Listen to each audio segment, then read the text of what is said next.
Meus queridos amados irmãos, amigos, a graça e a paz do Senhor Jesus para todos vocês. Espero que essa semana seja uma semana de bênção, de vitória, que Deus possa abençoar rica e abundantemente a você e toda a sua família. Amém? Nós estamos falando sobre escatologia bíblica. Demorei um pouquinho para gravar esse próximo vídeo, né? Mas estamos aqui para gravar mais esse vídeo de escatologia bíblica, né? E hoje nós vamos falar sobre o tribunal de Cristo, né? Tribunal de Cristo. Ressuscitados os mortos em Cristo e transformados santos vivos, eles formarão um só corpo. E após se encontrarem com Cristo nos ares, esse corpo uno e indivisível dará entrada no tribunal de Cristo, no céu. Quanto a isto, dizem as Escrituras, porque todos devemos comparecer ante o tribunal de Cristo, para que cada um receba segundo o que tiver feito, por meio do corpo, ou bem ou mal.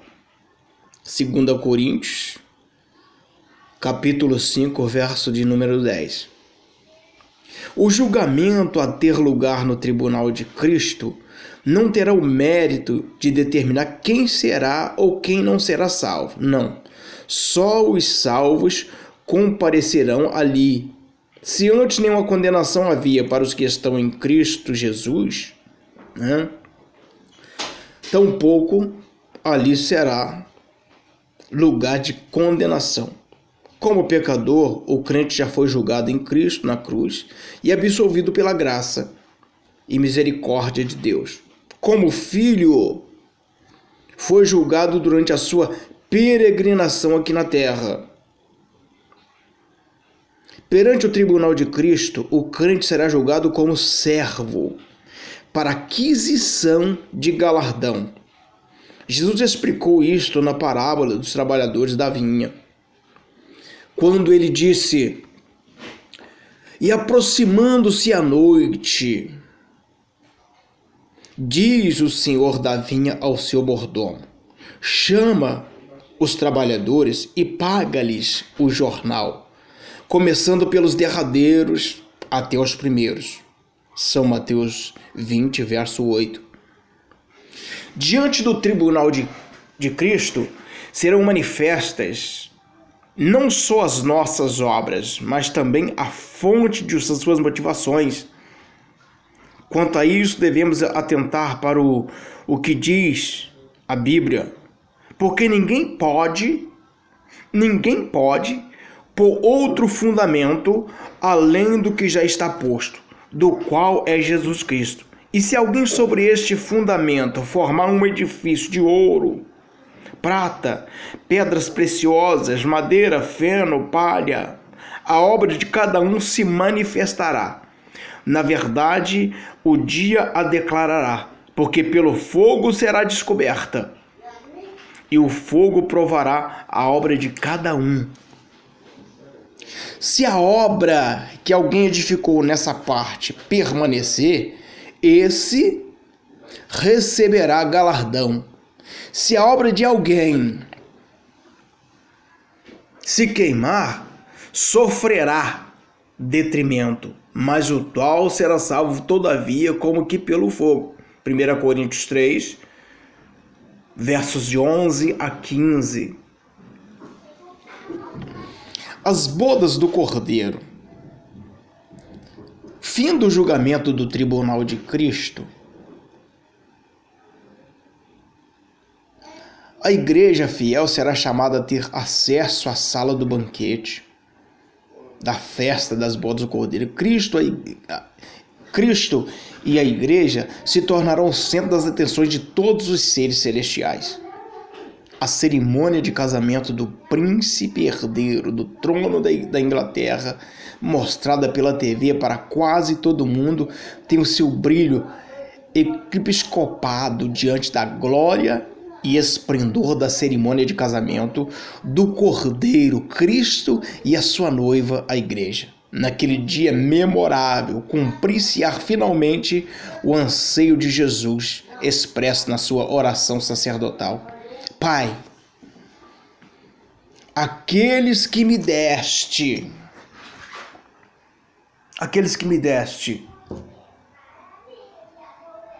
quero que onde eu estiver, também eles estejam comigo, para que vejam a minha glória que me deste, porque tu me has amado antes da fundação do mundo. João 17, verso 24. Durante as bodas do Cordeiro, a igreja será vista no seu aspecto universal. Ali estarão juntos todos os santos do Antigo Testamento e do Novo Testamento. Todos os crentes do Oriente e do Ocidente tomarão assento à sua mesa. O que é mais importante, Cristo mesmo servirá aos seus numa eterna demonstração de amor e serviço àqueles que na terra foram comprados pelo seu sangue e poder eterno. A grande tribulação. Ao mesmo tempo em que o céu está em festa, decorrente da chegada triunfal de todos os remidos de todas as épocas, a terra estará a sofrer uma tribulação sem precedentes na sua história. A esse período de trevas pelo qual os habitantes da terra passarão, a Bíblia chama de grande tribulação. Será um período de cerca de 7 anos, durante os quais o anticristo e a besta e o falso profeta, uma espécie de trindade satânica, assumirão o governo do mundo. E quando as taças da ira divina estão sendo derramadas sobre os que habitam na terra, será um período de indescritível horror. A igreja, porém, estará em gozo no monte da salvação de Deus. O anticristo. O anticristo será um gentil que se levantará dentre as nações com o apoio dos governantes do mundo da época. Exercerá domínio sobre todos os povos, com a proposta de restabelecer a ordem em meio à desordem e à confusão causadas no mundo por causa da inexplicável desaparecimento de milhões de pessoas decorrente do arrebatamento da igreja. Será um homem de carne e osso, personificando o diabo, porém apresentando-se como se fosse Deus. Presumidamente sobre a ação do anticristo nessa época da história, escreve o profeta Daniel: este rei, o anticristo, fará segundo a sua vontade, e se levantará e se engrandecerá sobre todo Deus, contra Deus dos deuses, falará coisas incríveis e será próspero até que se cumpra a indagação, porque aquilo que está determinado será feito. Daniel, capítulo 11, verso 36. O anticristo será um personagem detentor de uma habilidade e capacidade de operar mal até então desconhecidas. Sua capacidade de operar o mal e afligir as pessoas só pode ser comparada à maldade do próprio diabo, seu mentor e inspirador. Quando comparados com o anticristo, ditadores tais como Nero, Stalin, Hitler, Mussolini são comparados a inofensivos bebês de colo. De acordo com a narrativa de Daniel, o anticristo fará segundo a sua vontade, não submeterá nenhuma autoridade da terra ou do céu, se levantará e se engrandecerá sobre todos os deuses, abolirá toda e qualquer forma de culto até então existente, atribuindo a si mesmo o valor de divindade.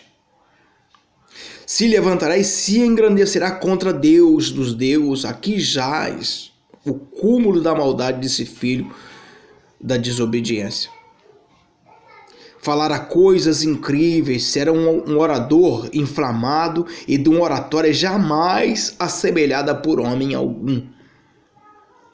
Será próspero, seu governo gozará de uma prosperidade repentina, prosperidade que será transformada num verdadeiro caos com a manifestação de Cristo em glória. O falso profeta. O falso profeta, principal associado do anticristo durante a grande tribulação, é identificado pelo apóstolo João nas seguintes palavras: ainda outra besta a emergir da terra, possuía 2 chifres, parecendo cordeiro, mas falava como dragão. Apocalipse 13:11. O falso profeta será uma espécie de ministro de culto do anticristo, do governo do anticristo, enquanto durar a grande tribulação. Ele promoverá um grande avivamento religioso mundial, juntando todas as seitas e credos religiosos existentes da época, formando uma super igreja mundial. Ele também opera grandes sinais, de maneira que até fogo do céu fará descer a terra diante dos homens. Apocalipse 13:13. Evidentemente, serão prodígios de mentira, operados segundo a eficácia de Satanás. 2 Tessalonicenses 2:9. A besta. A Bíblia diz 3 coisas sobre a besta: seu nome, seu número e sua marca. No momento, só o seu número é revelado. 666. A pessoa e o nome só serão revelados depois do arrebatamento da igreja. Note o que diz o apóstolo Paulo: porque já o mistério da injustiça opera. Somente um que agora resiste até que do meio seja tirado. E então será revelado o iníquo, a que o Senhor desfará pelo assopro da sua boca e aniquilará pelo resplendor da sua vinda. 2 Tessalonicenses 2, 7 e 8. O número 6, repetido 3 vezes em relação à besta, fala da suprema exaltação do homem, cujo número da numerologia bíblica é 6. E 6 3 vezes pode significar o homem exaltando a si mesmo, como se fosse Deus. A exemplo do que fez Lúcifer no princípio. Quanto à besta ter número, convém notar que as nações mais adiantadas projetam pôr em prática um sistema de números permanentes para todos os cidadãos, a partir do nascimento ou da naturalização, visando assim o controle total da população. Os computadores já estão fazendo isso, controlando animais, mercadorias. Entramos na era em que tudo será controlado à base de números. Em todos os países já há muita coisa controlada à base de números. Durante a grande tribulação abrangerá um período de 7 anos, dos quais os piores serão os últimos 3 anos e meio. Quanto a este período, diz a Escritura que o anticristo proferirá palavras contra o Altíssimo e destruirá os santos do Altíssimo e cuidará em mudar os tempos e lei, e eles serão entregues na sua mão por um tempo e tempos e metade de um tempo. Daniel capítulo 7, verso 25. E foi-lhe dado uma boca para proferir grandes coisas e blasfêmias contra Deus, para blasfemar do seu nome, do seu tabernáculo e dos que habitam no céu. Mateus 24, 21 e 22. O sofrimento neste tempo será de tal maneira que, se durasse mais tempo, ninguém escaparia com vida. Note o que disse Jesus sobre esta época da história da humanidade. Porque haverá grande aflição como nunca houve, desde o princípio do mundo até agora. E nem tampouco há de haver. E se aqueles dias não fossem abreviados, nenhuma carne se salvaria. Mas por causa dos escolhidos serão abreviados aqueles dias. Apocalipse 17, 16. Amém? Vamos ficando por aqui. E até o próximo vídeo, se assim Deus nos permitir. Que Deus abençoe você, a sua família, todos os seus, e te proteja, principalmente nessa hora tão difícil, nesses dias atuais tão difíceis em que estamos vivendo, né? Dessa pandemia que está causando sofrimento a muita gente, né? Mas que Deus possa estar te guardando, te abençoando, acampar os seus anjos em volta do seu lar, né? E que Deus te abençoe em nome do Senhor Jesus. Fique na paz.